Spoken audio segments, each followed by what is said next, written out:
বুধবার গভীর রাত থেকে বিকেল পর্যন্ত অকাল বৃষ্টিতে মুর্শিদাবাদের বিভিন্ন এলাকায় বিশেষত আলু ও সর্ষে চাষে ব্যাপক ক্ষতির আশঙ্কা। ফুলকপি ও বাঁধাকপি সহ অন্য শাকসবজিও নষ্ট হয়েছে।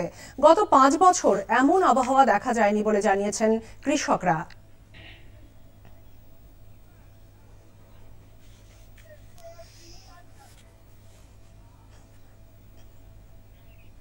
মুর্শিদাবাদ জেলা জুড়ে একটা হালকা থেকে মাঝারি বৃষ্টি হওয়ার ফলে আমাদের ডাল শস্য যেটা আছে সরষে মসুর, ডাল শস্য আর সাথে আলু, পেঁয়াজ, বাঁধাকপি, তো এগুলো আমরা মুর্শিদাবাদ জেলার চাষিরা অনেকটাই ক্ষতির সম্মুখীন হয়েছি।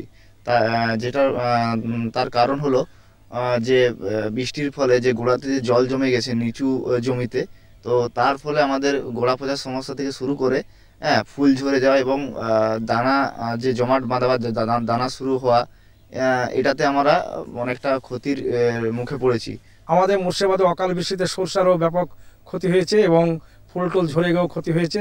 সেই সঙ্গে গমের দেখছি আমরা গমেরও পাতা পুড়ে পুড়ে যাচ্ছে। পেঁয়াজও দেখছি পেঁয়াজ করলে ওরা নষ্ট হয়ে যাচ্ছে, পেঁয়াজের পাতাটা সব পুড়ে যাচ্ছে।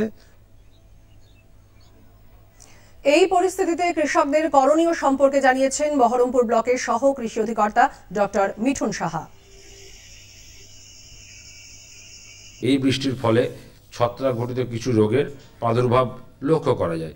মূলত শস্যের ক্ষেত্রে ডাউনি মিল্ডিউ বা সাদা মরিচা বা পাতা ধসা বা গোড়া পচা ইত্যাদি রোগের প্রাদুর্ভাব ঘটতে পারে। সেক্ষেত্রে কৃষকদেরকে অবশ্যই মেটালাক্সিল 8%, তার সঙ্গে ম্যানকোজেব 64%, 2.5 গ্রাম প্রতি লিটার জলে গুলে স্প্রে করতে হবে।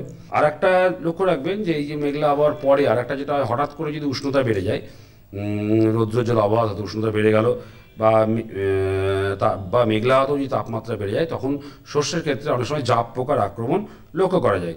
জাপ পোকার আক্রমণ প্রতিরোধের জন্য থাইমিথক্সাম 25% WG 1 গ্রাম প্রতি 10 লিটার জলে মিশিয়ে স্প্রে করা যেতে পারে।